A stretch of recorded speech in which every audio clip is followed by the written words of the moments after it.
विद्यार्थी मित्रांनो, सह्याद्री ट्युटोरियल्स मध्ये तुमचं स्वागत आहे. तुम्ही तुमचा सीईटीचा स्कोर चेक केला का? पहिल्यांदा सांगा. केला असेल नक्कीच. मग किती स्कोर झालाय? मग मला एवढे मार्क पडले, तर मला पर्सेंटाइल किती मिळतील? ओके. सेफ स्कोर किती असेल सीईटी मध्ये, की जेणेकरून बेस्ट कॉलेज मिळेल? सुरुवात करूया आपण. जास्त न वेळ घालवता मी पटकन सांगणार आहे, की जर तुमचा स्कोर 90 प्लस या रेंजमध्ये असेल, 90 पेक्षा जास्त, तर पहिली एक गोष्ट लक्षात ठेवा, की हा एक चांगला स्कोर आहे. चांगला स्कोर आहे. पण जर तुमचा स्कोर 100 प्लस असेल, तर तुमचं पर्सेंटाइल सुद्धा क्लोज टू 95 असणार आहे. हेही लक्षात घ्या. म्हणजे नो डाउट तो बेस्ट स्कोर आहे. 110 प्लस स्कोर असेल, ओके, 110. तर गेल्या वर्षी मी तुम्हाला सांगू का? माझ्या एका स्टुडंटला 114 मार्क होते. त्याला पी मध्ये ब्रेस्ट ब्रांच मिळाली ओपनमधून.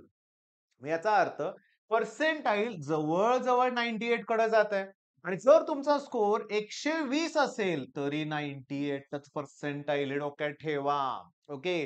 पण जर तुम्ही स्कोर 130 प्लस कडे नेला, तर तो 99.5 कडे जातोय. तर तुम्ही मला 99 कुठे झालं? तर या दरम्यानच 99 चे मार्क पर्सेंटाइल गेल्या वर्षी होते.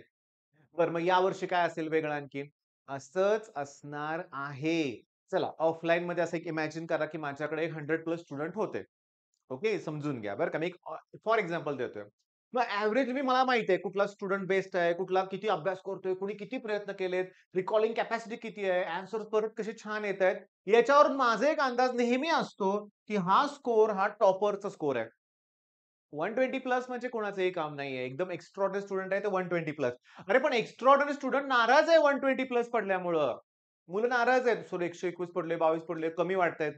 कमी नाहीये स्कोर. मी तुम्हाला सांगतो 119 स्कोर एकाला पडलाय माझ्यावर या वर्षीच्या बॅचमध्ये. ओके.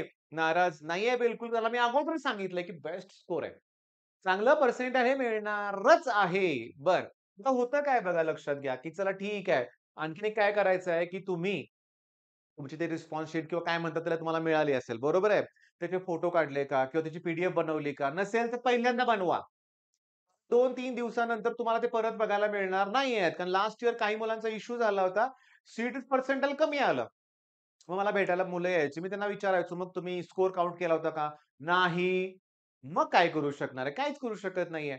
"बरं, तसंही काही करता येण्यासारखं नाहीच आहे. ही पण रिअॅलिटी आहे लक्षात घ्या." मग मेन पॉइंट काय, की तुमचा स्कोर 90 पेक्षा आता कमी असल्यावर काय करायचं? तर इथं सुद्धा काळजी करू नका. तुमचं पर्सेंटेज किती येतं हे बघूया आपण. सगळ्यात महत्वाचं बघा, सीईटीचा फर्स्ट डे आणि लास्ट डे. ओके. तर होतं काय बघा, की पहिल्या ज्यांच्या शिफ्ट आहेत ना, त्यांचा स्कोर जास्त असतो आणि पर्सेंटाइल तुलनेत थोडं कमी येतं. काय कुणास ठाऊक तुमच्या मानसिकताच असते, की पहिले पेपर सोपे आहेत तुम्हाला वाटतात. ठीक आहे. पेपरची डिफिकल्टी लेव्हल एकसारखीच असते, पण ती मानसिकता. शेवटपर्यंत काय होतं, की तुम्ही तणावात गेलेले असतात आणि तुम्ही बघितलं, की पहिल्या आणि शेवटच्या शिफ्टमध्ये एवढे दिवस होते, इतका गॅप होता यावर्षी, की मुलं कंटाळली होती. सिरियसली शेवट कारण बऱ्याच मित्रांचे पेपर झाले होते ते निवांत. मग ते थोडंसं तुम्हाला माहिती आहे सायकॉलॉजिकल इफेक्ट होतो. तर लास्टला ना स्कोर तुम्हाला कमी दिसेल. पण पर्सेंटाइल जास्त दिसू असण्याची म्हणजे असण्याची शक्यता जास्त आहे हे पण लक्षात घ्या. बरं.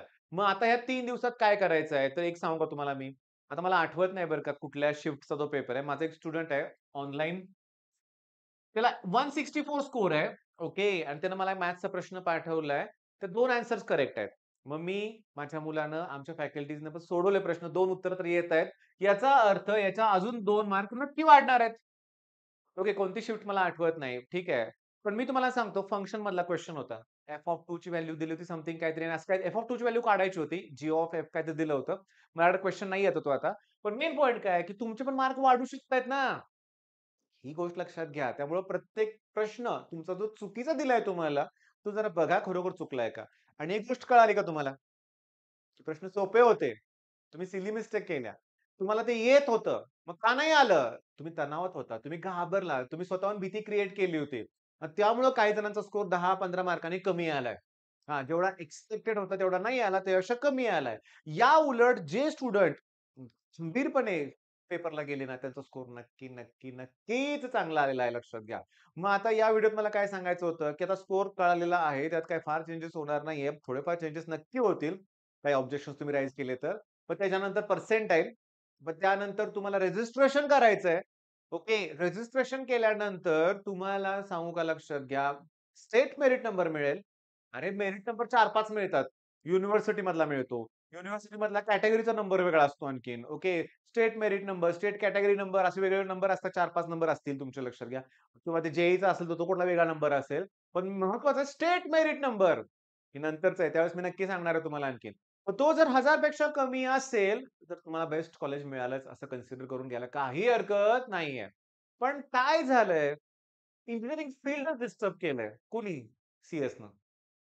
IT, ENTC, AI, data science, machine learning, robotics याच ब्रांचेस पाहिजेत. किती मुलांना? मी तुम्हाला सांगतो 100 पैकी 95 स्टुडंट तसे आहेत, की ज्यांना त्याच ब्रांचेस पाहिजेत मी जे आता सांगितल्या.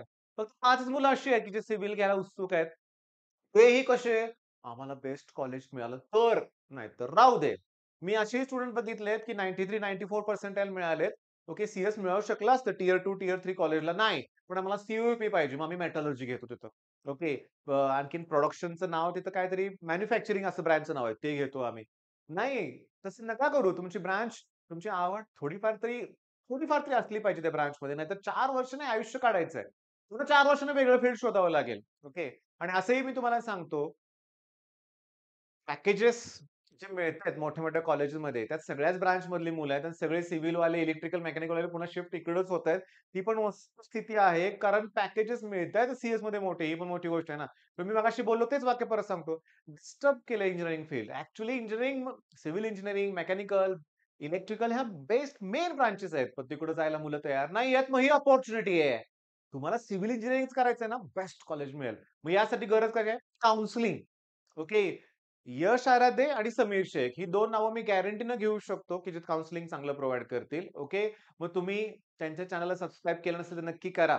ओके. आणि काउन्सिलिंग YouTubeवर इतकं बेस्ट तुम्हाला मिळतंय ना, ओके. म्हणजे प्रोफेशनल काउन्सिलरकडे जायची गरज नाहीये. त्यांच्या फीस बघा ₹15,000-20,000 असतात. ओके. मग त्या तुलनेत आणि तुम्हाला वाटेल, अरे सेकंड इयर, थर्ड इयरचा मुलगा काय काउन्सिलिंग करणार? पण ह्यांचं नॉलेज खूप लेटेस्ट नॉलेज असतं ना, लक्षात घ्या. आता माझं इंजिनिअरिंग होऊन किती वर्ष झाली? चला ठीक आहे, मी या फील्डमध्ये आहे म्हणून मला माहिती आहेत बऱ्याचशा गोष्टी. तरी देखील मला एवढं डिटेल माहिती आहे का? नाही. म्हणून मी काउन्सिलिंगच्या भानगडीत पडत नाहीये. पण जे बेस्ट आहे ते तुम्हाला सजेस्ट नक्की करतोय. ओके. बरं. मग आता थोडंसं रिलॅक्स व्हा. बघा पुन्हा-पुन्हा क्वेशन्स काय चुकून एखादा अपॉर्च्युनिटी म्हणजे बघा तुमचं बरोबर आहे, पण त्यांनी चुकी दिली असं आहे का बघा. आणि माझं एक सांगू का रिक्वेस्ट काय आहे तुम्हाला? तुम्ही तुमच्या ज्युनियर्सना गाईड करा. तुम्ही तुमच्या ज्या ऑफलाईन क्लासेसमध्ये आता माझ्या क्लासमध्ये जे टॉपर्स आहेत सी-ई-टीमध्ये त्या सगळ्यांना मी सांगितलंय, की एक 10 ते 15 मिनिटाचं सेशन तुमचं माझ्या 11th वरून 12th मध्ये गेलेली मुलं आहेत त्यांच्या बॅचवर हवंय. काय चुका झाल्या? काय करता आलं असतं? अजून कसे मार्क वाढले असते? ह्या सगळ्या गोष्टी ती मुलं त्या आमच्या 12वीतल्या बॅचवर डिस्कस करणार आहेत. मी तुम्हाला तेच सांगितलं ना, ही जी मुलं आहेत हीच प्रॉपर गाईड चांगलं करतात आणि इंजिनिअरिंगला गेल्यानंतर सीनियर्सची मदत घ्यायची. स्टाफ, कॉलेज फॅकल्टीजपेक्षा तेच चांगली मदत करतात. ओके. मग चला ठीक आहे. मी हा व्हिडिओ थांबवतो इथं. All the best.